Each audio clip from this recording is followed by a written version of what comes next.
What's going on, great people in the world? Gotta do something like this real quick. What's going on, great people in the world? Nicholas Wilcox here, alongside my guy Johnny Main. Johnny, say what's up to the people. What's going down? I'm sure he's feeling real hype right now as we are getting ready to talk about some fantasy football, all things fantasy football. Welcome to week 2 of the Fantasy Football Show. We got some topics for y'all this evening. For some reaction from week 1, of course. We got waiver wire. We'll be talking going into week 2 of the NFL. We got some trade advice, so some guys that you may want to buy low, sell high on this early in the season. And then we'll talk a little sprinkle of Thursday Night Football when we have Miami taking on Buffalo, nice little AFC division matchup. So yeah, if you guys aren't following us on Twitter, please do so on our tags right here for me, at Nick_Wilcox25, Johnny Main, at Johnny Main 37185, and please as well, if you guys are watching on Twitter or if you guys are watching on YouTube especially, please subscribe to the channel. Tell us what y'all think. This is y'all's show too. This is the people's channel as well. So if there's something you guys want to see, if you guys got an idea, you guys got something to say, feel free to tell us. We're always open for criticism, always open for feedback. We're always open for the love as well. And hey, call me stupid, call me crazy, whatever. It's all good here too. It's all love either way. So without further ado, we're going to dive right into all of it. So where should we begin? Well, let's start with what we learned from week 1. Well, there's a bunch of things we learned from week 1. And first of all, let's make sure that we don't overreact to everything that's happened. Remember, week 1, historically, especially the last couple of years, because there's not as many preseason games, there's times where we just can definitely overreact, right? There's a couple of years ago, for example, Sammy Watkins had 3 touchdowns week 1, right? Yeah. All of a sudden, what happened the rest of the season? Nothing much. So that's just a prime example of just to not get overhyped. Don't get too stuck on what didn't happen for your teams, whatever. There's a lot that definitely rolled around. Johnny, what are some things for you that you either picked up on, you noticed, what happens? There are some obvious things that we'll get to that, we saw. But what are some things that stood out for you? Fantasy, DFS, whatever. What stood out for you in general? I'll start with Saquon Barkley is what I'll start with. It just seems to be a reoccurring thing. One of my favorite topics of conversation this offseason has been him and what he's going to do with this Philadelphia Eagle offense. And I think you got a pretty good preview of what that's going to look like. That was one of the things that stood out to me was just his usage in the passing game. Just gives them a different dynamic and a different dimension when you talk about the Philadelphia Eagles. And you've seen the tush push a little bit, but you didn't see it at the critical moments down at the goal line, which is where one of the things we were concerned about. And I'll kind of keep it as short as I can. Another thing that stood out to me, Carolina Panthers are bad. they're still bad. They're still bad. They're still bad. I think there was a little bit of optimism for them this year, but I think they're still definitely in rebuilding mode, I guess would be safe to say. Same thing with the New York Giants, man. Just not a really good football team. Was expecting to see a little bit more from them on the defensive side of the ball, for sure. My Pittsburgh Steelers, man. Of course, I got to talk about them. That defense is still one of the best defense in the league when everybody's on the field. Minka, Hayward, JPJ showing his ability as a shutdown corner. Obviously, Alex Highsmith. The trade with the Carolina Panthers, as we just talked about, it looks like the Steelers just pulled off highway robbery so far with that one. The Texans are still the Texans. That was a really good football game for sure. Those are just a couple of the highlights, man, for me that really stood out. There's a couple other things, but I don't want to hog it all. But definitely the Pittsburgh Steelers, Saquon Barkley, the Carolina Panthers not being a really good football team. And like I said, the Houston Texans and DeMeco Ryans just continue to kind of keep the show rolling with those guys, man. Okay. That makes sense.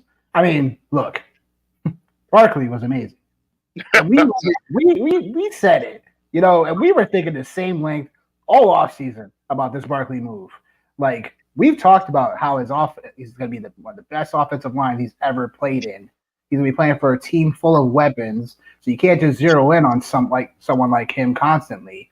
There's other guys that's going to get the ball, and on top of that, we know Barkley is a complete back, both right inside and outside, can all-purpose do it all.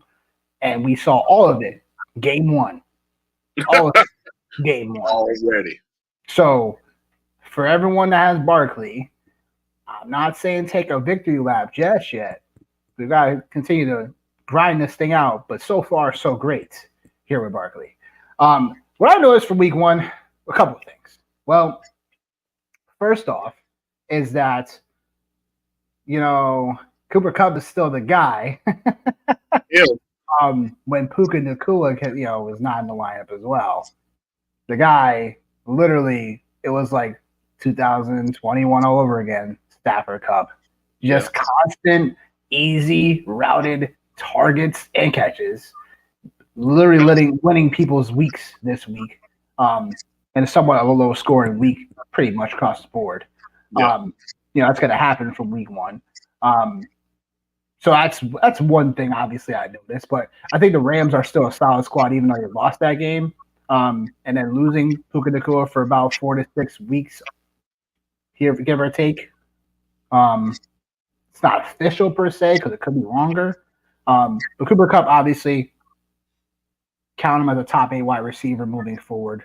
And just book it. He bet. What we learned, the Buccaneers, Baker Mayfield, throwing 4 touchdowns. Now, coming into this matchup, we knew that the Buccaneers could definitely potentially exploit Washington's, pass defense. We all know Washington's a better, run-stopping team than they are pass, and they got shredded. Mike Evans, Godwin, even the kid Jalen McMillan, his only catch was a 33-yard touchdown. Shout out Fizzle. Okay, so no, Fizzle, no, don't shout out Fizzle yet. How does this boy? Mayfield. He might hear you. Second of all, if you guys were here on Sunday, he was kind of telling about Bryce Young going to have this great game against Saints. No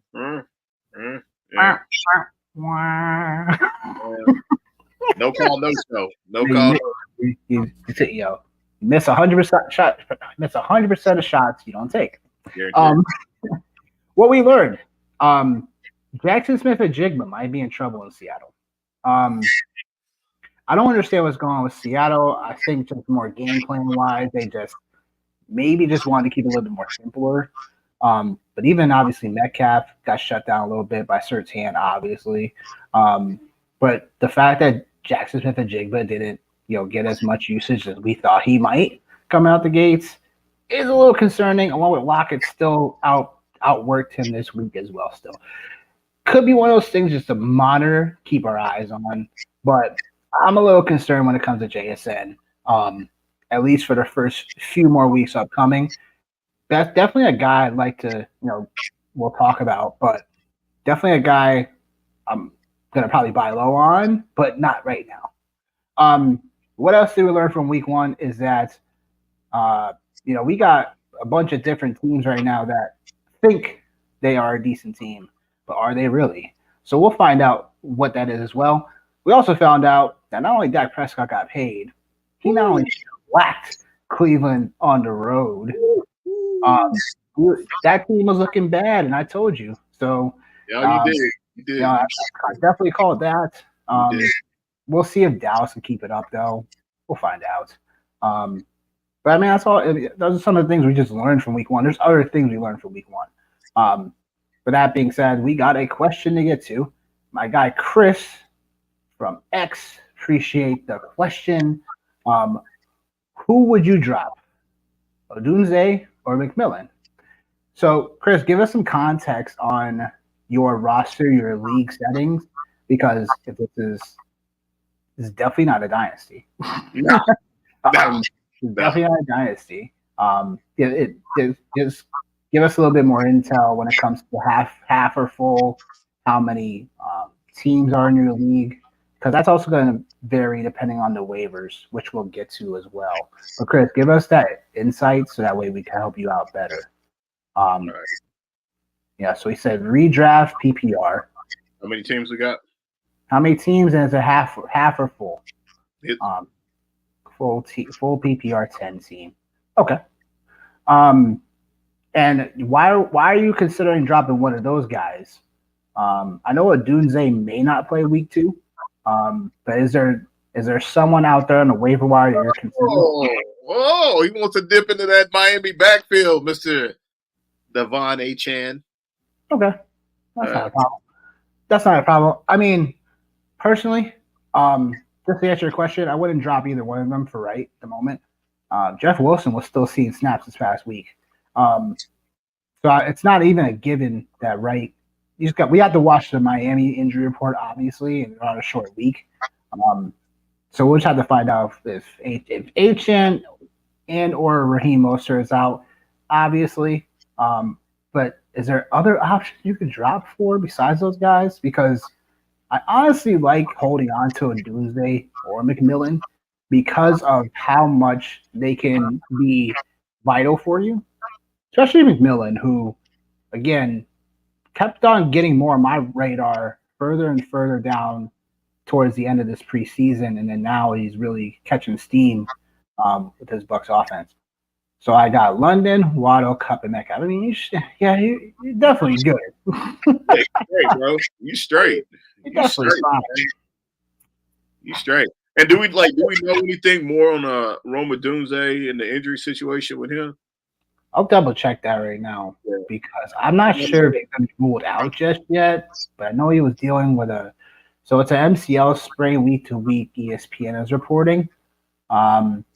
So yeah, I would just drop a Doomsday at the moment. Then if you're feeling great about your receiver depth, then yeah, that makes sense. Here's another tip I would do for you is that you should consider taking one of those receivers and flipping them for an elite running back in a 10-team format. Or what's the rest of your roster, Chris? I'm curious. I was gonna say, man, we can't hold them out here like that. We gotta need a little bit more, man. Doing like that. I'm curious to know because if you don't have an elite QB and or tight end, tight ends. Another thing we learned from It's another thing we learned from week 1. Most tight ends sucked this past week. Except for my guy. You benched him. But he's there though. I got it. I ain't gotta fight the world for him, bro. I ain't gotta go out and fight the world for him. You benched him though. You can't call it. Kincaid. Best ball don't count either. Shut up. Best ball don't count either. Man, yeah, dude, I ain't gonna go out there and waste a claim and bid half my fab on him and nothing like that. He's already at home. That's all good. Okay, so Burrow, Breece Hall, and Kincaid. Who's your other running back? Because I think if I was in your roster position right now, I'd probably look to. I would try to gouge some interest for one of those guys, even Cooper Kupp, and try to get me, Allen or Hurts. You know what I'm saying? We don't know the other running backs that are out there. Like B. Robinson, Devontae Williams. Is Jordan Mason out there? I know that's obviously for sure. Probably not Bucky Irving, or any of those other guys out there that have a clearer path right now. Because I think the thing with what Nick's trying to kind of get to is it's not necessarily a clear path right now for Jalen Wright. I think Jalen Wright's more of a long-term play for sure. Brian Robinson, man, he was pretty solid on Sunday. And you got Mason, man, you're in a good spot, bro. It may sometimes, man, for me, I'm a patient man. I try to be patient. Looks like you're in a pretty good spot, man. You got Mason, you got Brian Robinson, and you got Breece Hall. So if I went, here's what I am with Chris, and this is I think this is what I was even talking about to someone earlier today about, and it was that if you have Jordan Mason right now, right? If you were able to get that winning lottery ticket right now that you have in your hand, you need to get rid of it, and you need to get something that's going to be more vital for you long term. Because if you don't have CMC, it doesn't make sense to hold on to Mason. This is the hottest that he'll be, and even if CMC misses another game, you need to package Mason up with one of those receivers and get yourself either a very elite running back, see what the CMC owner may give you, or just upgrade in general from one of the receivers. Because this is what you do. This is how you set yourself up to win a championship. Because if you already got a decent roster already, you need to take something like this moment that you have in Mason, package him up with someone of, package him up for somebody else and get yourself a firmer position. Because I like B. Robinson and Javonte Williams. This could easily go sideways for both of those guys. Austin Eckler, that's the running back position. McLaughlin still, I could start Jordan Mason for one more week, but he has a shelf life at some point. Because once CMC comes back, or if there's any wind of him coming back, the window closes. Yeah, the window closes, man. But also, too, like it's been a lot of the same conversation. The heavy workload, the injury already, the lower body injury already, man. Like, yeah.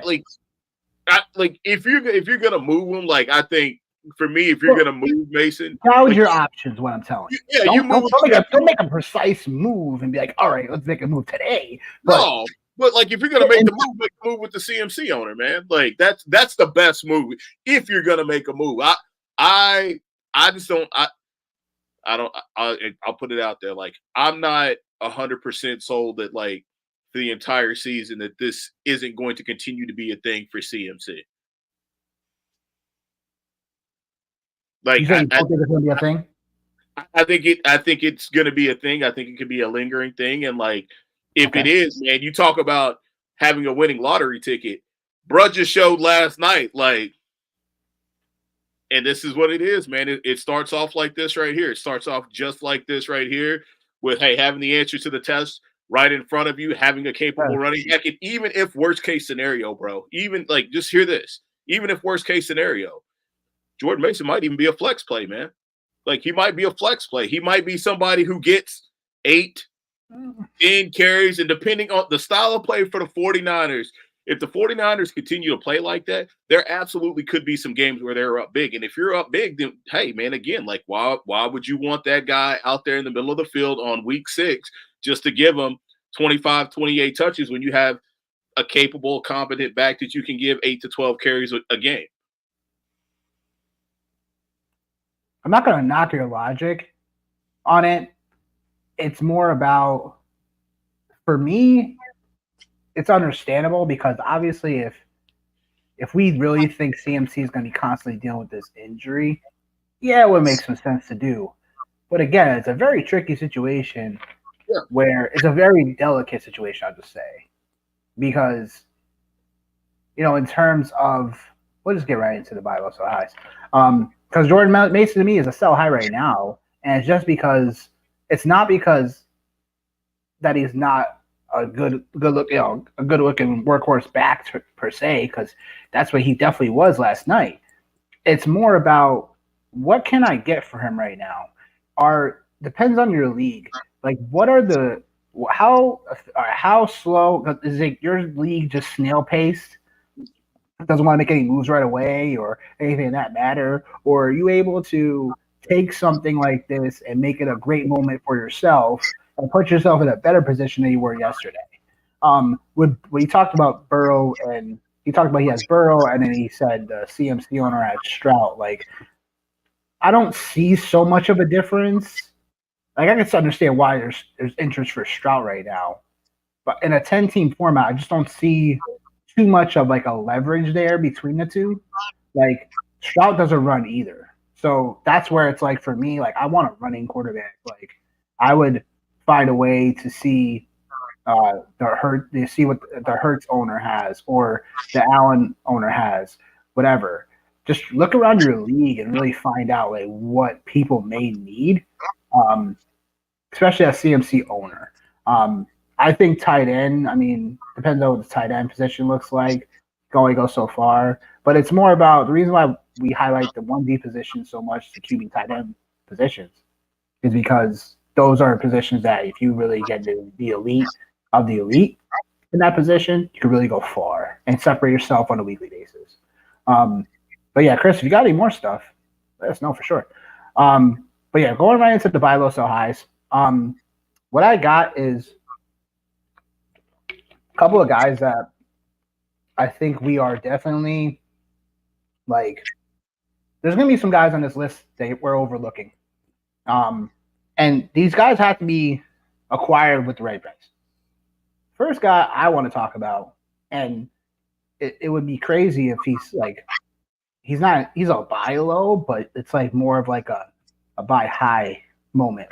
What I mean by buy high is that this guy might be portrayed as, a pretty high price tag, but you're buying high because of what his ceiling outcome is. And that's Bijan Robinson. Like, been hearing rumbles about, Atlanta's this, Atlanta's that, they this. And it's like, yeah, like Atlanta, yeah, they didn't perform. Kirk Cousins doesn't look crazy. He doesn't look good. But Bijan Robinson got enough work, not enough of a workload, and shut down any Tyler Algier conversation that we talked about, constantly all off season. So that being said, like I said, to buy more of a buy high here because he's not really a buy low per se, because everybody's, pretty much if you have Bijan Robinson, you spent that first round pick on him. But what I mean by that is getting a guy that like Bijan who's going to solidify your position while you're probably trying to trade away guys that had a decent performing week, but then we don't have as much of a window. So, for example, if I have like a Jaden Reed and if I like Jaden Reed, like a Brian Robinson or something like that, like if someone's freaking out already about Bijan Robinson, to my point, it's that. Or that same roster that Chris brought up. It's like I would try to, as much as I love Cooper Kupp, I'd like to give him up and probably somebody else to land Bijan, because we all know that he's one of those guys that when things are going well, even if Atlanta's not doing well, we know Bijan Robinson is still going to get plenty of touches. That's not going to go anywhere. I don't think that changes from week one. What do you think? No, I think I think Bijan is still he still is who he is. Like I said, a little bit earlier, man. I just think like the Pittsburgh Steelers defense, it is one of the better defenses in the league, man. And early on, like, hey, they held their own against him. They held their own against Drake London, Kyle Pitts, right? Like that's what they did. The schedule is going to get easier for the Falcons, and things will start to kind of click for them. I'm not worried about Bijan. If somebody wants to come off of him, that's cool. I'm in a league where I actually ended up having I had Bijan and Drake London. And so I talked to a Breece Hall owner about maybe just swapping Bijan for Breece Hall straight up before week one. Still haven't got anything back, right? But like the only reason why I'm interested in that, right, is because I have two high profile players from the same team. That's it. I didn't intend for it to happen like that, but it did. I agree with you with Cooper Kupp. I like Cooper Kupp. And I think he's a very volatile player. If he's on the field, we know what we're going to get. But obviously, his injury history suggests that you have to kind of take into consideration that he may potentially miss some time just based off of his track record. So I don't know, man. Like I said, I try to stay patient, man, with these players, and I keep harping on the patience piece because there's been so many times, man, where I've been impatient with players and I've moved off of players and I've moved off of them at the wrong time. And they've come back later on in the year to have big years or a big second part of the year. Like I said, man, it's week one, bro. It's week one. It's week one, but don't underestimate these type of moves to help you win your leagues already. Like, can I get advance on this already? Because I made so many great moves already to make sure my roster is set. I got a great amount, first things first, feeling that your team is championship caliber. And that's a question I always ask myself in all my leagues. The first question you need to ask yourself, is my roster championship caliber? If it's not, we need to make moves yesterday. It's not, bro. It's always so hard to say though, man, because like again, like you have injuries that you have to take into consideration. Like the injuries are going to hit everybody. They're going to hit everybody, and sometimes even if they don't hit your player, they indirectly hit them, especially at the wide receiver spot when you start talking about the value of wide receivers and the plethora of wide receivers that we're taking all summer long. Like we're already seeing it with Jordan Love, like Christian Watson, Jaden Reed, Romeo Dobbs, like Dontavian Wicks, like some of those names are names that could potentially, and I think this is something we don't talk about enough, is like some of those players or one of those players is going to end up on the free agent roster because of what's going on with Malik Willis, which in turn is going to give you the ability, week 6, week 7 to go pick up, a player who's going to help you get to the playoffs or potentially win a championship. So I don't think that's something we talk about enough as well, man. Yeah, question here for George Play. George is back. Yo, what up, George? Please subscribe to the channel. I love your engagement. He's asking about waiver number 1 priority. Asking if he should pick up Irving or Justice Hill. If so, who should I drop? Benson or Blake Corum? This is a non-PPR league, so it is a standard league. Have a rookie, man. Man, I know have a rookie is right. I mean, yeah, if it's not PPR, then if you're considering Irving or Hill, I'm going to say Irving. At this point, yeah. But because you already know what I'm about to say, because we're on 2 different sides of the fence on this one. Yeah, sort of. We shouldn't be, but we are. And I don't agree with dropping Benson yet. I know. I like Irving. I guess in a crapshoot, I still want Benson. I know people are very excited about Irving, and I understand it because I was not on the Rashad White bandwagon. Look at this man. Look at Saquon, Gibbs, AC, Robinson. I wasn't there at all with it. So, Lee, man, you just out here getting dessert, man. That's it. So yeah, I wasn't on the Rashad White bandwagon at all. But yeah, you were talking about his running backs, and it's already. You're already. I mean, look, got treasure trove over there. That's what I call it, treasure trove. You playing the long game either way, man. I think Gibbs, yo. Yeah, bro. Like when I look at like the backs, like he's talking about, right? Like I think we're in agreement on one thing with 2 out of the 3 of those backs. I think we're in agreement with Trey Benson in terms of James Conner. We can almost anticipate him missing a couple games. Like we know that. I think we can almost anticipate Kyron Williams missing a couple games, but is it the Ronnie Rivers show? Jeez, Carl, I can't even believe I'm even saying that, right? But out of this group, like, and it's not a PPR, like Irving and Trey Benson have a clearer path right now than Blake Corum. Justice Hill is not a PPR league, but I'm still not. I am not ready to sell on Blake Corum yet. Not at all. No. That's you're not dropping. I would say, like, if anything, the only like negative piece for me with Corum right now is just all these injuries that have happened to the offensive line, the Rams. Sure, and that's understandable. It's something, but they answer your question. If you're gonna drop one of them, it's Trey Benson. If you're really gonna drop one for Irving, but I feel like they're still in the same tier, so I wouldn't do that move at the moment. I understand that. I believe that Trey Benson can definitely get some game work for sure, but based on your roster, it's like with your running backs, it's like, are they even going to play?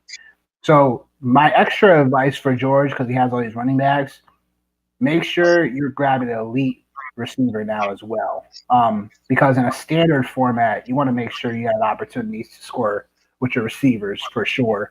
So I would see what the CMC owner has on that roster, because you have Jordan Mason. So he's not going to play on your roster most likely. So I would just, I understand Johnny's point about being patient, but when you have too much depth, that's a bad problem.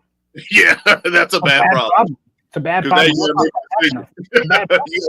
You don't want too much depth. You want enough depth to make sure for a week-to-week basis, like, all right, I can start this guy or that guy. But you don't want to make it so it's like you have this guy, this guy, this guy, and this guy. You have all great, good starts, but then all of a sudden it's like you all of a sudden pick the wrong start, and then the other guys on your bench is just sitting there.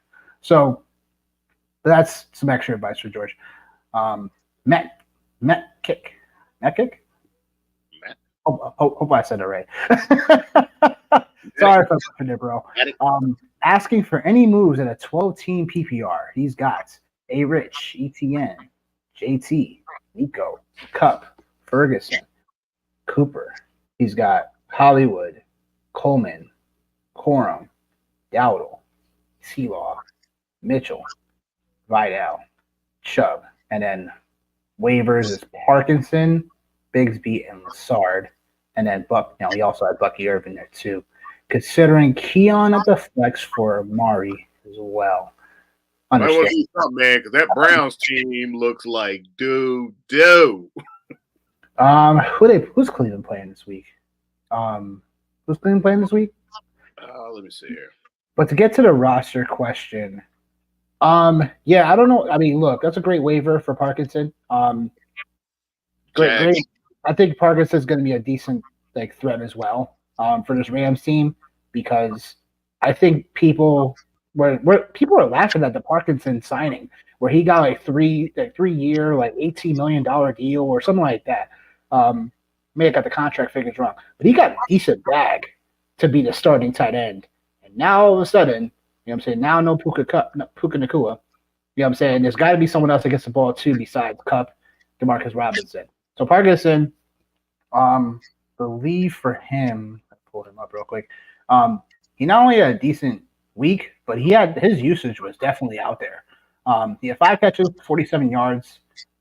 His usage was 88% of the snaps. So clearly the tight end one for a Rams team that's still gonna be doing decent things. They'll still play a lot of 3 wide receiver sets, but Parkinson's gonna be out there. So he's someone that obviously Ferguson went down. We don't know the timetable just yet, but he's someone I'm targeting on the waivers.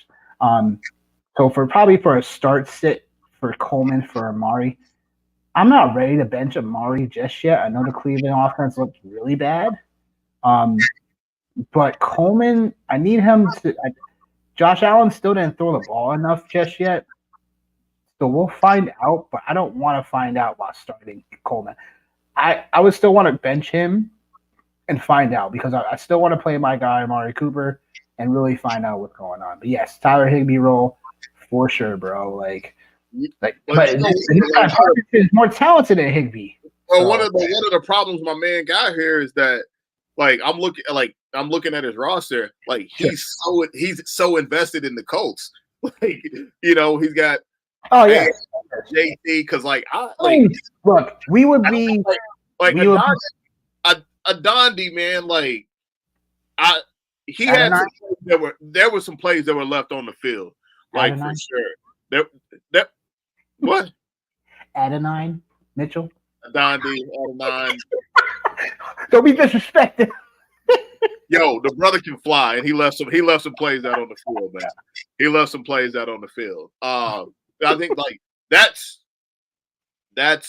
where my concern comes in, because when I look at it, man, I think as a flex option, right now, I know you're saying you still want to hang on to things with Amari Cooper, but one of the things, man, for people, a lot of production for him and Njoku last year came with Joe Flacco. I know there were some games where Deshaun had, where Amari had some good games with Deshaun Watson, man, but definitely more with Joe Flacco than with Deshaun Watson. And as a football player, Deshaun Watson over the last 4 or 5 years before that was somebody that I love to watch play. He was a fantasy MVP, almost a real life. I told you. Yeah, you did. But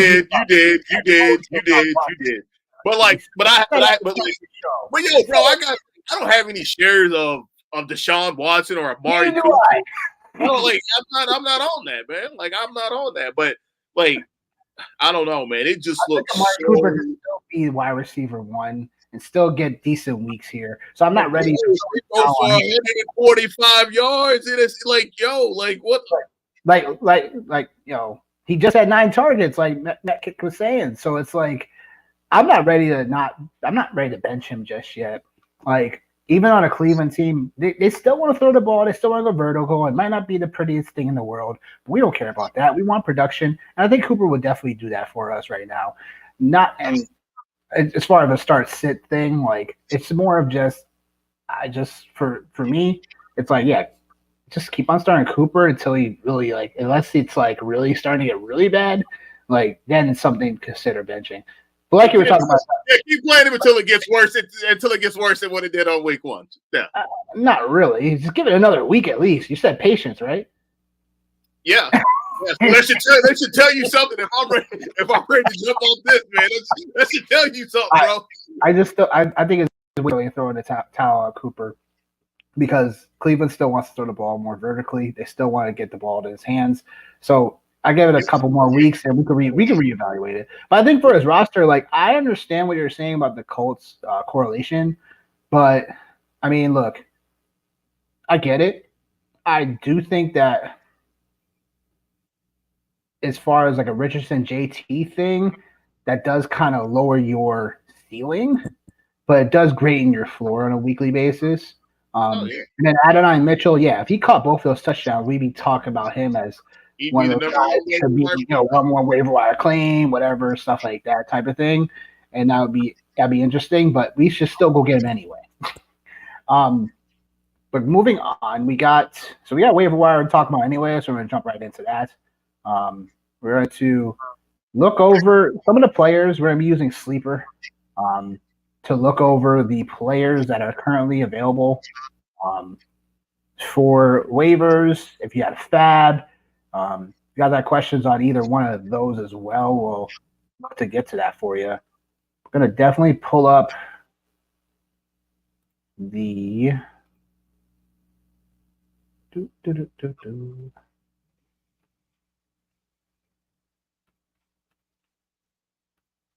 Okay.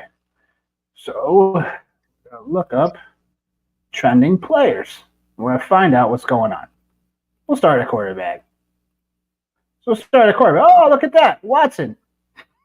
Yeah, man. Yeah. Yeah. Look at that. It's Watson. But we're looking at so this is what we're doing for you guys in terms of players that we're looking at that either you can, quarterback, you'll probably pick up, probably won't, whatever. If you're in a really desperate situation, like I hope not this early. Like if you lost Jordan Love or something, like there's a couple guys we could talk about. But Malik Willis being the number one claim, that must be only for deeper leagues. That has to be for deeper leagues. Stafford, if he's out there, that's someone I would definitely do. It's going to be a division game at Arizona. Makes sense. Your guy, Johnny Fields, Justin Fields, he's out there in percentage-wise. He's out there in 76% of leagues. He's only rostered in 24 of them right now. So, I mean, there's guys that here. We scroll down a little bit more. Hold on. Those are all the QB trending. Geno Smiths and Sam Darnold's and, potentially, like obviously goes without saying, I think we already kind of talked about Baker if he's out there in 1 QB leagues. Definitely something to be said about him. But, I mean, for me, obviously, not even being just a Steeler fan, but I just think about, like, what Justin Fields has been able to do over the last handful of years when he has been playing quarterback and him being a viable fantasy option, talking about how you want your quarterbacks to have legs. Justin Fields absolutely has that. He has an explosive playmaker in George Pickens as well. Pat Fryermuth. I think there's a lot of positive things. I think obviously from a safety perspective, Matt Stafford is definitely the safest play there for you for sure. But yeah, man, like I'm like if you can get Justin Fields, like definitely pull the trigger on it. They got Denver this week. And then like I said, Baker. Baker Mayfield, I want to say for sure with Baker. I know he's played really, really well over the last year and some change. It just also too it makes me think it's like it's the Carolina Panthers, and I think we're going to see a common theme with teams playing the Carolina Panthers. I think we're going to see a common theme with teams kind of beating up on them. But yeah, like that's where I'm at, man. Is and then you got Derek Carr, which like obviously I think the jury's still kind of out on him. Like, was it a situation week one where the Panthers are just that bad defensively, or is this like an evolution with Derek Carr? So I think that's somebody just to kind of keep an eye on. Sam Darnold, I think he plays the Niners this week. No, thank you. No, thank you. No, thank you. Absolutely not. Yeah. Like two names that I'll throw out there that like I'm actually I don't want to say I'm good with playing, but I think they're just two names to keep an eye on. Chicago Bears defense is really good, man, and they got to Will Levis a couple times on Sunday. So I think he's still somebody we still got to kind of keep on the radar. And Gardner Minshew as well. I think he's somebody else like we got to keep an eye on.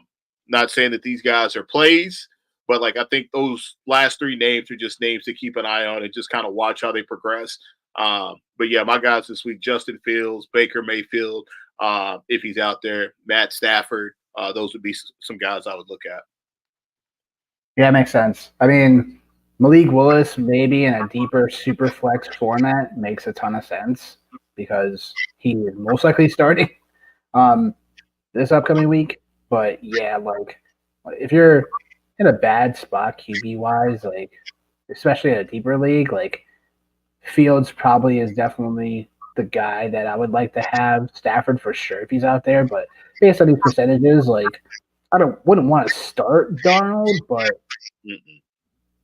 it's understandable why people would want to. So that's where like it's more likely maybe you could try to make a trade versus like maybe not on the trend down list. Like if Aaron Rodgers is out there, like he could potentially be out there. I'd pick him up as a backup for sure.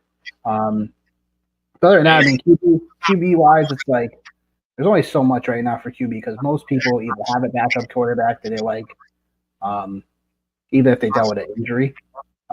But if there's any specific question about QB, let us know for sure. Yeah. Running backs is where it's going to get very interesting. Oh, baby. Where it's going to get very interesting. Got a lot of running backs here for both trending up and trending down. For myself, what I see is, if Jordan Mason's out there, would I spend my waiver claim 1 on it? Yeah, because especially if the CMC doesn't have the waiver claim 1, then yeah, like I'll take that. Hey, you want him? Want him? Yeah, let me stop you there real quick, and I can promise you this right here. Like with them CMC owners, yeah, they go 0-2. I bet you they get a little bit more aggressive. I bet. They definitely will. Alexander Madison, someone that's trending up. He's someone that I haven't really always been good terms with in terms of liking him. So I mean, look, if you're a little bit desperate at running back already, then I would just pick him up and just stash him and see what's going on. I mean, the Raiders will most likely play in this game script that will be passing and they'll be playing from behind. So I do like Madison as a stash on the bench, but would I start him this week? That'd be rough if I'd start him this week. Bigsby is interesting. Here's where I stand with Bigsby. I still think ETN is not only the guy, but still the workhorse RB1.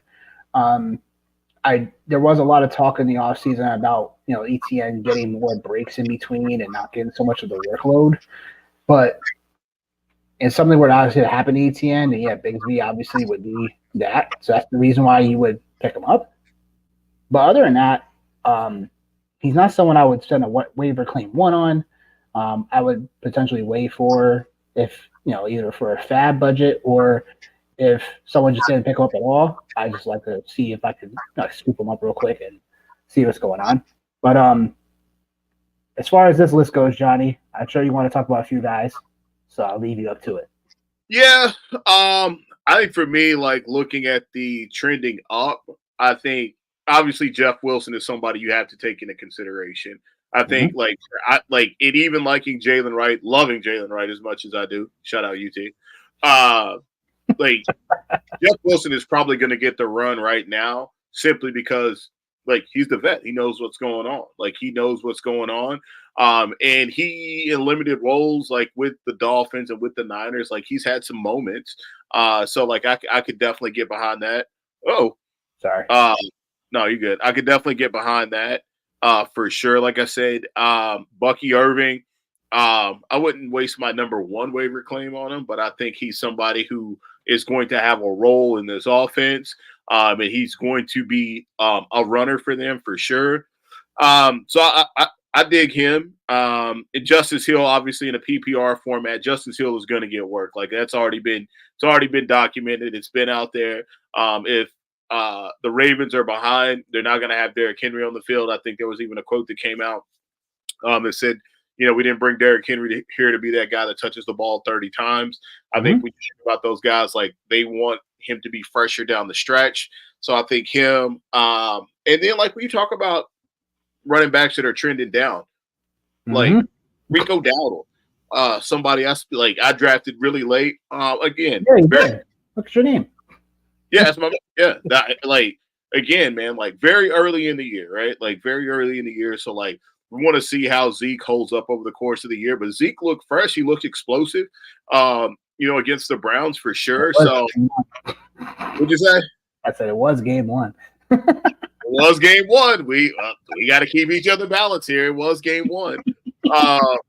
Tyler Algier, he's another guy. He's more of a handcuff now than than a flex play. I know there was some conversation about that. Yeah, Emmanuel Wilson. There we go. That was a guy that looked like he had some explosiveness to him on Friday night for the Green Bay Packers.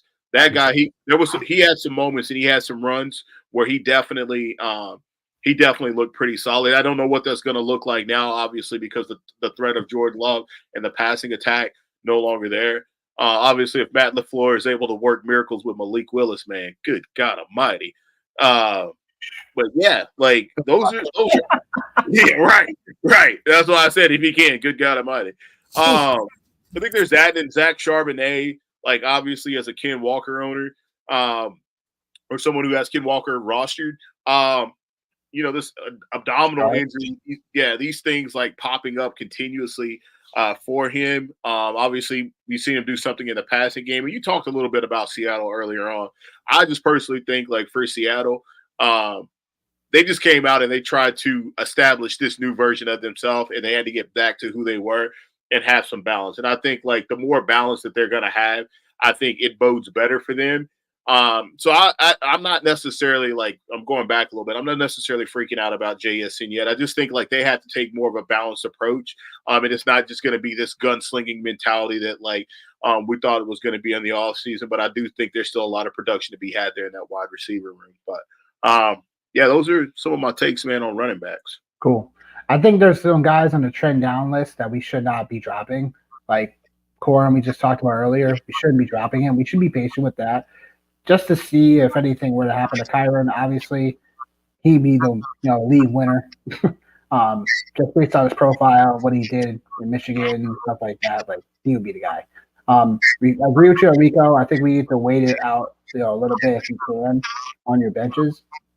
So that's kind of where I'm at with him. Benson, the same thing.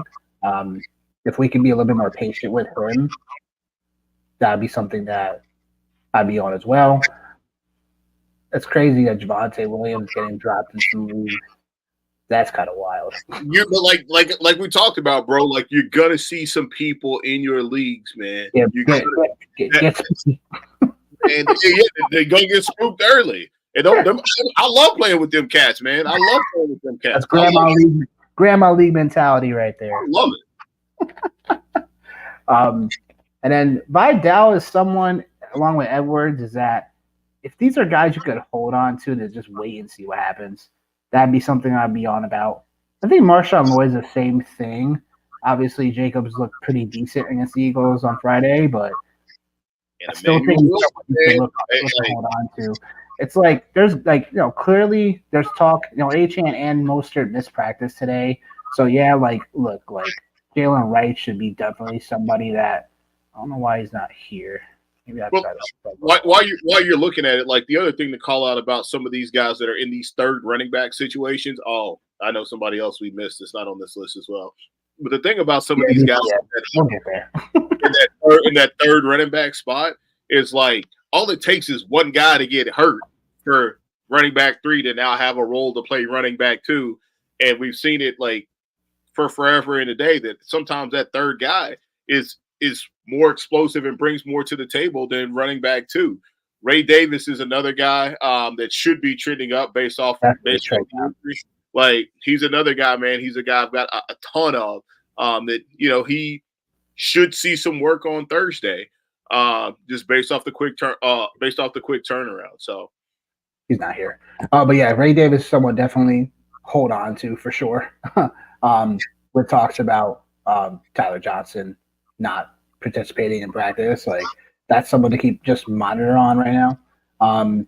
Let's get to the receivers. So obviously, there's a bunch of receivers we'll talk about. Demarcus Robinson for me is someone that definitely I want. That's the person I would want, and I would potentially spend my my waiver claim 1 on, because he's the guy that all offseason nobody talked about enough. People were talking about Whittington more than him, which was crazy because Robinson was the clear wide receiver 3, and now he's a clear wide receiver 2 now. I bet you this right here. I bet you them cats that had him last year that won championships and made the playoffs. I bet they run into the waiver to get. I bet they run into the waiver to get him, man. Shut up! Sure. They probably already have him. Right. I mean, look who has him. But I would say that this gives me shades of Puka Nacua, in which, of a usage perspective, not like he's gonna blow up and be like the game-changing winner receiver. But he is gonna have enough volume to where he's definitely flex worthy every week now. Especially in a matchup against Arizona, where Arizona's defense showed that they could get ripped to shreds. So as a wide receiver 2 going into the matchup, like Robinson could easily be a nice weekly flex play. And that especially if you dealt with some receivers that you may not like for a flex spot this week, like he's someone I'm definitely all over. Same thing with Greg Dortch. Like yes, he was a guy I didn't get enough of for my best ball teams.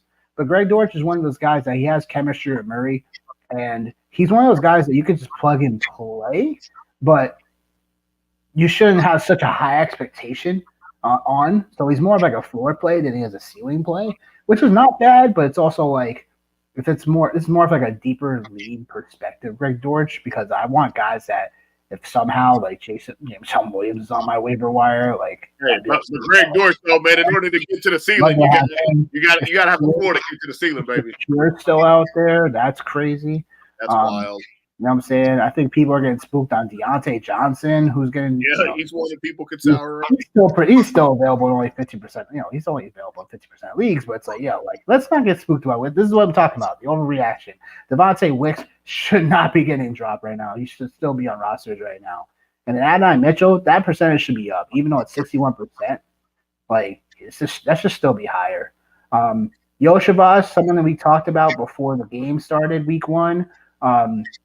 And yes, I would pick him up, but I think T. Higgins might be coming back this week, so I would still pick him up. No. Oh, he's not? No, it's not. Some stuff I've seen today, it's not looking like it. I think it is a wait and see approach, but like that's okay. But that's a game that could obviously, like from a DFS or even from a season long perspective, games got could have shootout written on it, man. And like at some point, this cat, like he's gonna show up for sure. Totally. So yeah, I mean, look, like Roma Dunze, it hurts that he's hurt. It hurts that he's hurt. Yeah. Now. I would still look to hold on to him because, once Chicago gets moving, he's probably going to be one of the reasons why. Still like, guys that, Michael Wilson should still be owned.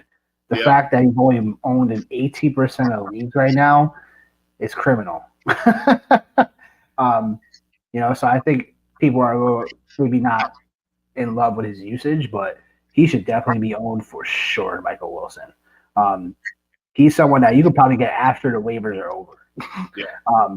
And people are just gonna forget about him because receiver. That's what happens with receivers. There's only so many we can have as elite guys, and there's all these other guys that just either flood in and out of the waivers. So, yeah, man, that's kind of my play. Like a lot of times, like with waivers and stuff, unless I've had like an injury or like there's just a player that like I've had my eye on. I typically try to like wait, man. You know what I mean? So, but yeah, like I think like you said, like there's a lot of names on here. DeMarcus Robinson, like absolutely, like should be rostered for sure. Greg Dortch in a potential shootout, him and Michael Wilson both on Sunday from a DFS side of things, or even from like a season long perspective.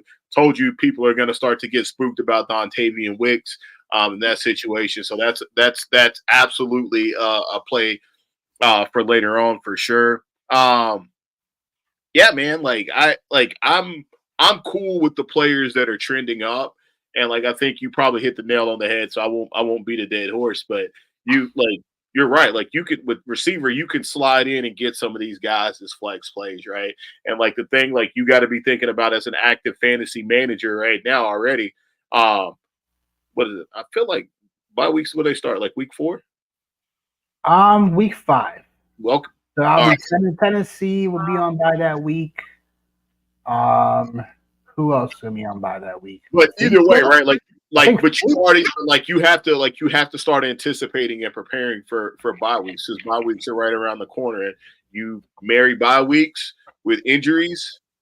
Now you have a perfect opportunity for a mid team or a sub team to kind of get back in the swing of things, especially like looking down the road, right? You have Bye-Mageddon week 14 for all those teams that are, potentially good now and don't have the buys till later on. So be thinking about that stuff, man. Just kind of my long-winded answer of saying, it's never too early to be looking at a guy like Romeo Doubs or Wicks or who else did you have down there, man? Scroll down a little bit more for trending for us here. Obviously, keep going. Jermaine Burton is another guy that could potentially see some work.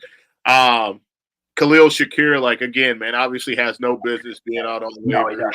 No. Tyler Lockett, like for all the JSN love, he's still going to be on the field. He's still going to get run, right? So, still a lot of volume, a lot of players out there at the wide receiver spot. Yeah, don't worry, it's cool. And guess what the worst part about it is? Let me just go ahead and make my plug. Sure.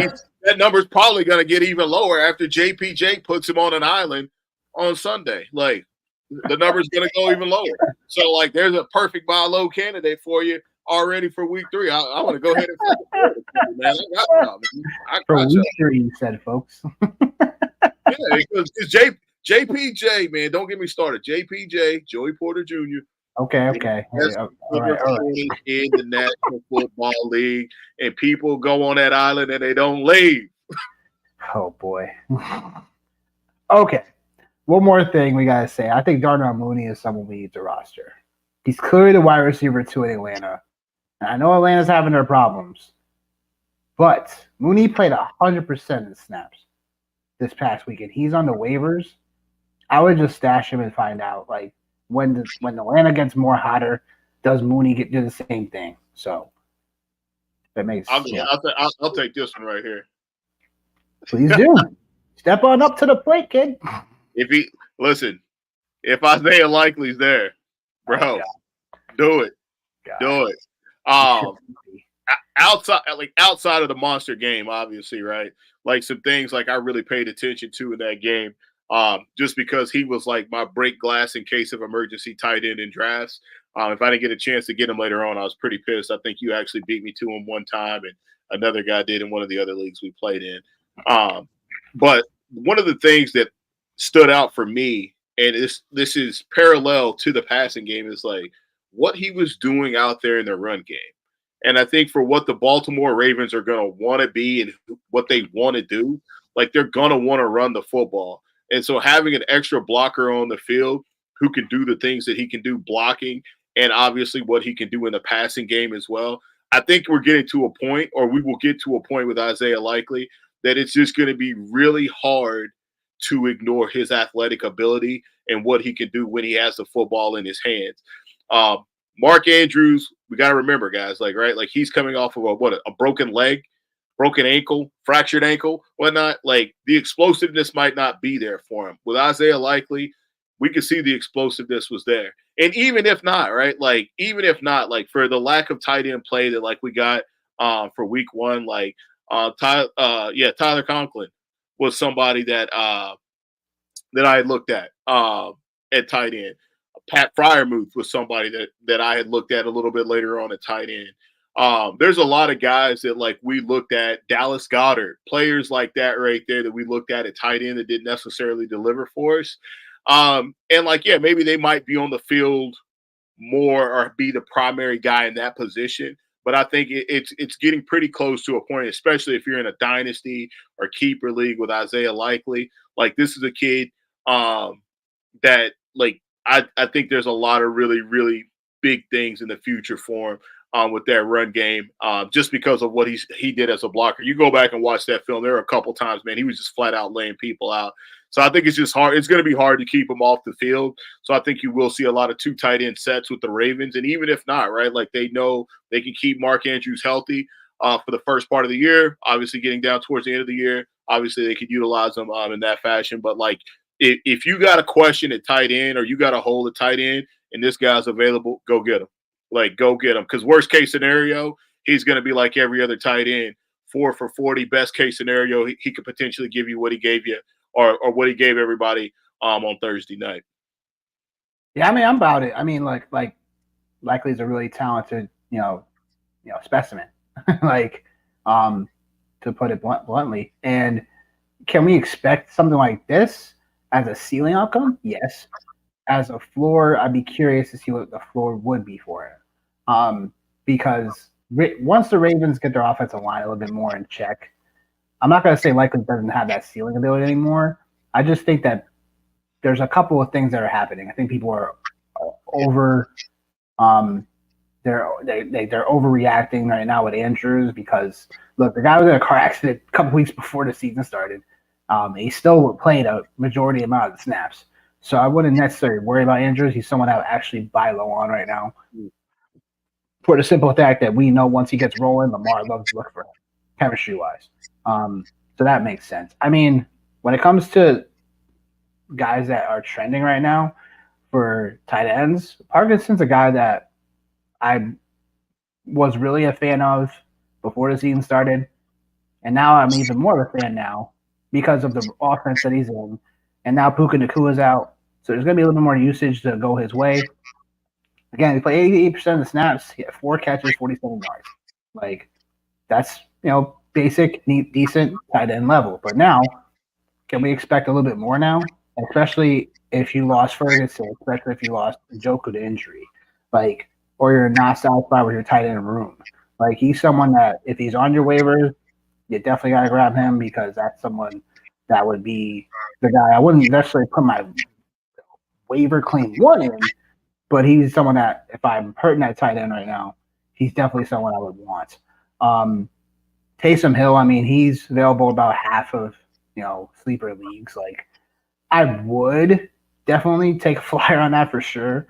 It just depends on format. But guys that are being dropped or just not trending well, like, I would be patient with trying to see what Ben Simmons is from afar. Because obviously Zach Ertz is still the starter, but only so far that's going to happen. I do think Ben Simmons could be someone that we look at later on and be like, all right, like, he's someone that should be a guy that we should roster at some point. It's probably not this week. I never understood the Cole Kmet thing. Never understood it, especially with all the receivers that Chicago has had and then Swift. So I just never got the Cole Kmet thing. He's definitely someone I would just drop immediately. Same thing with Kate Allen. It's like these guys are in the same realm. Like, these are guys that are 4 tight ends that don't give you much ceiling. So those are guys that are worthy on the trending down list. Let's see. So in terms of everything else, just a review. This is the list. But like Jeff Wilson, I would say if Jalen Wright isn't out there, yeah, I would, like you were talking about, Johnny. That's someone I'd also prioritize because they'll basically split the backfield um, in that regard. Um, Anyone else on this list or anything you want to kind of talk about? I mean, Jacksonville, we talk about streaming defenses. Jacksonville would be a decent stream defense this week against Cleveland. Hey man, hey, let me down, them egg sucking dogs. Johnny's always saying that because he bet on him. But that being said, something else I was right about again. Victory laps. This is a small one. It's a half lap. Yeah. It's a half lap. But I would say Jacksonville's a good defense to stream this week against Cleveland because, look, Cleveland is already a mess offensively. I think Jacksonville as a defense that can be very, very underrated. We look a very underrated defense coming in, and also a defense that, as I watched the film this past week against Miami, like these guys are flying around everywhere. These guys are very rangy as well. So that's gonna be a problem for Watson and company when they go on the road to Jacksonville this week. So that's someone I would definitely stream. The Chargers. Yeah, the Chargers. Oh boy. Yeah. Oh boy. Yeah. Oh boy. That'd be someone that was someone I would stream as well. That'd be someone I would stream as well. The Colts would be some as well because they got Malik Willis coming. They got Malik Willis. And although Willis can, run with his legs, I just was not a fan of him in Tennessee. Dang sure ain't a fan of him now. I'd be interested to see what the DFS prices is for defenses this week for the Colts. Probably 2 for 1, probably. Hey, Cal, you got to take the big TV and the little TV, Cal. You take the big TV, we'll give you the little TV. That's probably what it is for Oh, my goodness. Man, we got a question out there, man. We got somebody. Right. We got somebody who wants to know: would you trade Drake London and Najee Harris for Kyren Williams and JSN in a dynasty? Boy, hold on. Okay. I'm sorry. I was in. You good. Would you guys trade Drake London and Najee for Kyren and JSN and Dynasty?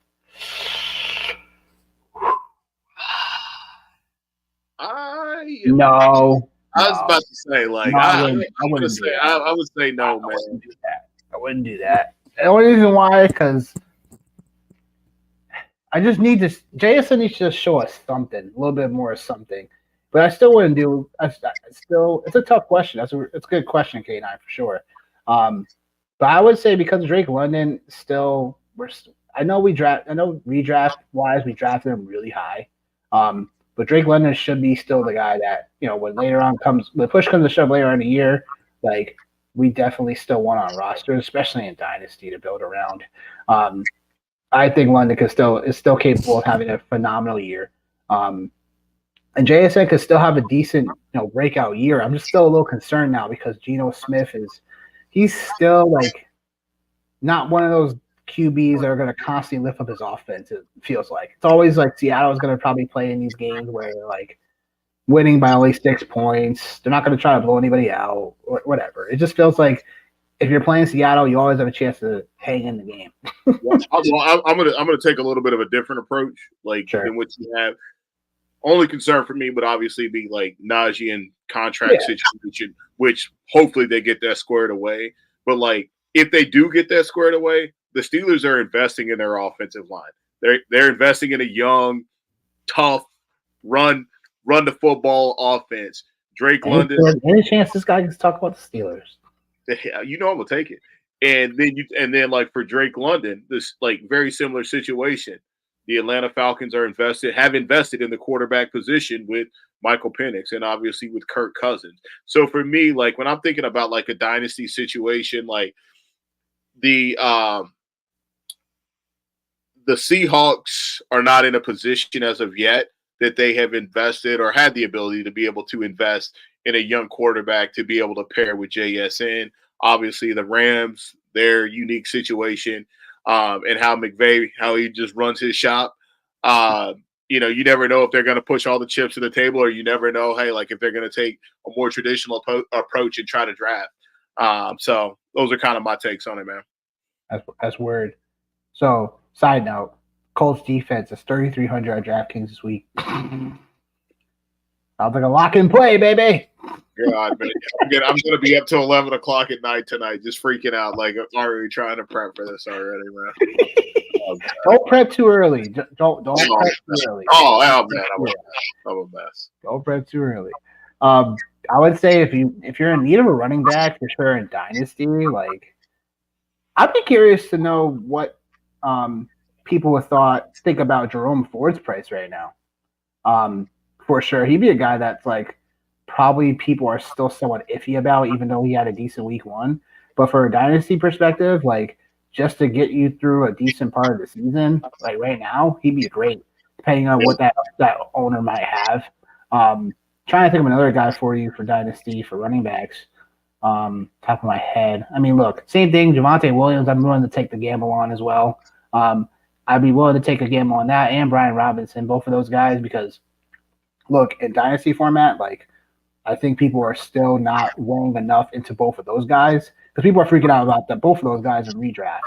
But in Dynasty, like I'd be curious to know what their prices were because you need, if you're in desperate need of a running back or you don't feel great about the running backs, I think both of those guys can still have opportunities to be workhorse backs for that team, despite what we saw in week 1.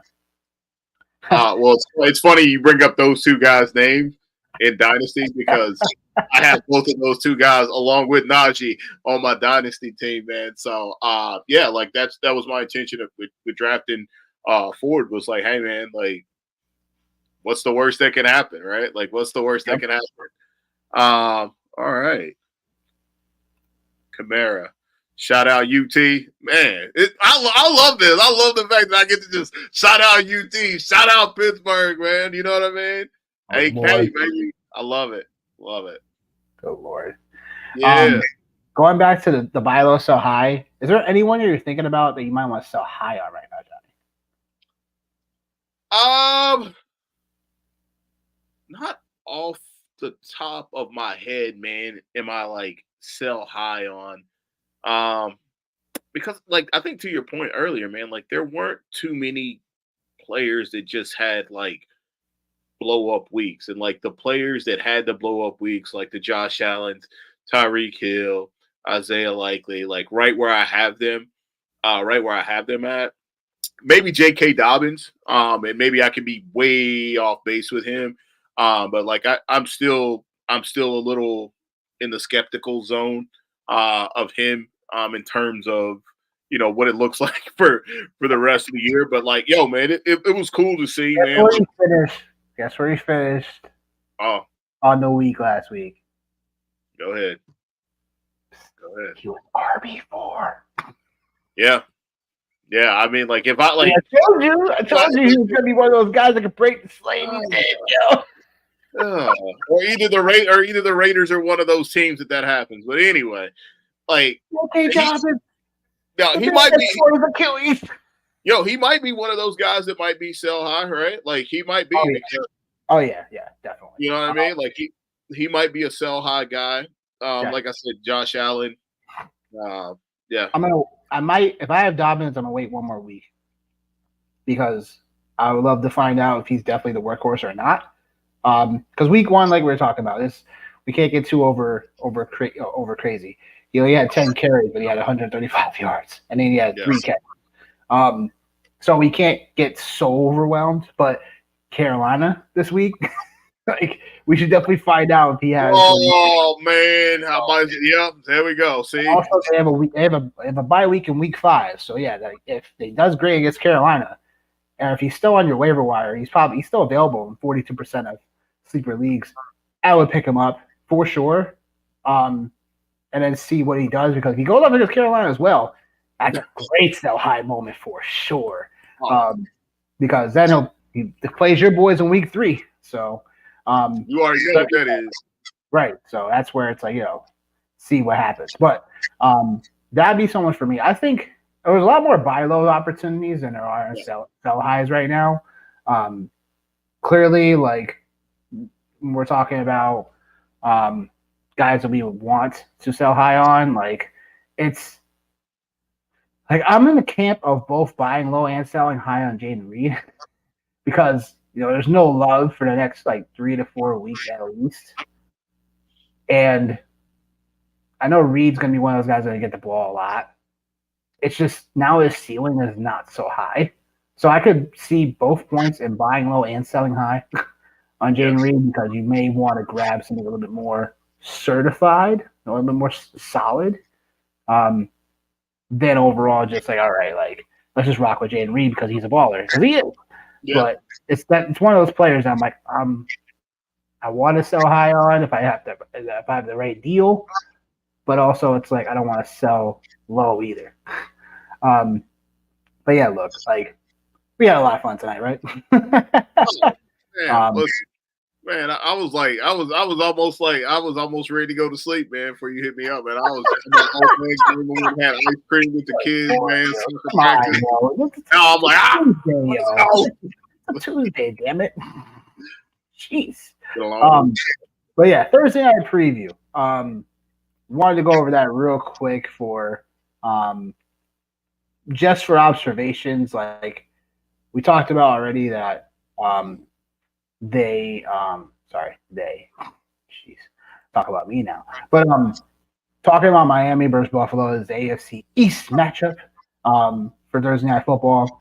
What are your initial thoughts on this game? Obviously, we had to wait for the injury report to come out for Achane and Raheem Mostert. But what are your thoughts on all sides? It could be betting, it could be pick'em, whatever. DFS.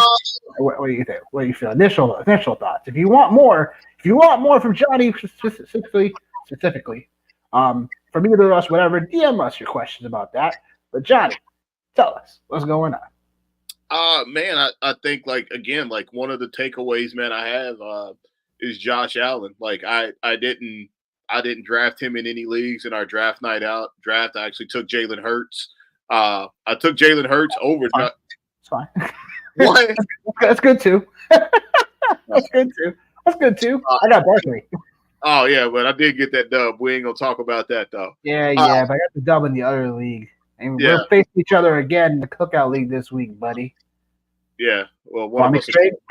Yeah, we gotta rep it. We gotta rep it. But no, I didn't take Josh Allen. I want to say I didn't get enough Josh Allen. I just didn't take him. I think the run game for Buffalo actually looks really good. James Cook did look pretty solid on Sunday. Khalil Shakir, obviously, he found the end zone. It's always a crapshoot when you're playing against the Miami Dolphins. Like, they're at home, so obviously you want to kind of lean towards the Dolphins because they're a tough out at home. Obviously, man, the shit that happened with Tyreek Hill, insane. I don't know if you've seen the videos, but that's for another discussion. That was why I definitely watched it. That was why. That was something wild. Else. And then like Jalen Waddle already, I seen Sunday where he left the game and then came back. Of course, the Houdini effect of Waddle. Like, come on, he did this all last year as well. Like, bro, but if I had to pick right now on Tuesday, I would lean more towards the Buffalo Bills because it seems like they have something going on, and it seems like all the way across the board, they're more complete right now. Obviously, it's 1 week, but Josh Allen, just what he's been able to do, just throughout the last handful of years, I think we could be in store to see something pretty solid from him throughout the course of the year. And I think, again, man, with the Miami Dolphins, Devon Achane, if he doesn't play, man, that's an element of that offense that. Now you just have to worry about Tyreek and Waddle. You don't have to worry about Devon Achane. So I think if Devon Achane plays and he's healthy, I probably will lean towards probably more towards Miami. But right now on Tuesday, I'm going to go with the Buffalo Bills because I think they have less question marks. That makes sense.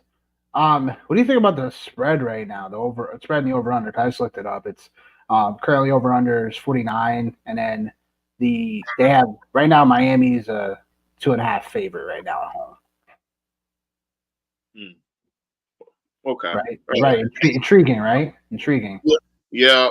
I mean, I thought that like these kind of games they do intrigue me because like we talked about like Indy and Houston on Sunday and how I was on the Houston side of things with this. I just think that like sometimes, man, there are just some teams that are they just have a better product than the other team. And like I think with Miami, the thing with Miami is they're so top heavy, is what it is. They're so top heavy and like one blown assignment, one wrong angle, and like you getting this right here. You know what I mean? But like I said, like I still and I haven't had a chance to like watch like any of the film or anything. Like that's some things I'm gonna get into like the next couple of days. But like right now, just based off of what I saw, man, it looks like like I said, I like Buffalo and I like what they've got going on in the run game so far to keep things balanced. And it's not just Josh Allen throwing and running and running and running and playing backyard football. Like they really have something going on or could have something going on the offensive side of the ball with play action in their run game that they got going. Totally. I guess my thoughts on this initially is I think so. Buffalo won both these matchups last year, and both of these games were over 60 points in both matchups last year between these teams. So I guess I'm inclined to take the over. The over. I know what you mean because like I was thinking the same thing about Miami. I know it's early in the season too. I guess I'm gonna go with Buffalo. I'm gonna take the dog. I'm gonna take the dog in Buffalo. I think Buffalo can take a stance in, build upon what they did last week as a team in general. And I think they can beat Miami at home. They already did it last year a couple times. And not to bring last year involved, it's just more about like I think Josh Allen is a better conductor, I would say, than Tua. So I'm kind of buying onto that. And if there's any type of decent, value for Buffalo money line right now, I could probably take that for sure and take the over. Just because like I think these two teams could definitely scrap it out offensively for sure, go back and forth. I do think Josh Allen showed us even last week if Buffalo gets off to a slow start, like they showed us that they have comeback power. Where Miami they face a decent, like I said, Jacksonville defense. You called it last week as well that they are a rangy defense as well. So, and Miami did struggle a little bit to get in rhythm, get in form. If Achane or Raheem Mostert is definitely out, we could definitely see this line changing for sure. In terms of like this will probably become more of a pick 'em, I think. Even though Miami's at home, so it probably over under probably drops maybe a point. But I still think I would take the over if I'm going to take any part of this game. I just take the over. Too early in the season, defense is still catching up. I mean, offenses are still catching up, but I think both these offenses this past week showed enough that they could still have a nice shootout here. So they can still both of these teams can still drop 30 easy. Yeah. Thursday night football, so obviously weird things can happen, but I do think that we're in for a nice little game for Thursday. So, but if you guys got questions on that, you guys can DM us as well. If you guys have any questions in regards to that, because we won't be talking about the game. That's why we got to it now. But that is going to do it for us. We really appreciate you guys coming on to the show. For all of us that for guys that had questions and we answered those for you. Currently have 120 engagement from Twitter overall. Got a few of us on YouTube. So, I mean, we appreciate you guys for sure. If you guys got, again, any questions for us personally, drop us a DM, drop us a tag. Like, we love to engage with you guys. Next time we will be on is Sunday morning, 10:30 a.m. Eastern. We'll be breaking down, things from pretty much the same format. That'll be our format from last week that we broke down. We'll have some thoughts for you guys. We'll talk about each game individually. And we will, if anything comes about before that time, not before that time, but we'll break down things in regards to week 2, any last minute start sit questions, maybe some waiver wire guys are still out there you have some questions about picking up before week 3. We'll have that for you. Come and tune in Sunday, 10:30 a.m. Forgot to write Eastern. Forgot to write Eastern. We're Eastern people out here, not so we're not West Coast. But yeah, like come and join us 10:30 a.m. Eastern. Tell your people, grab your breakfast, have a drink if that's what you need. And come with the questions because we love giving you guys the value. So until the next show, we'll see you guys in the next one.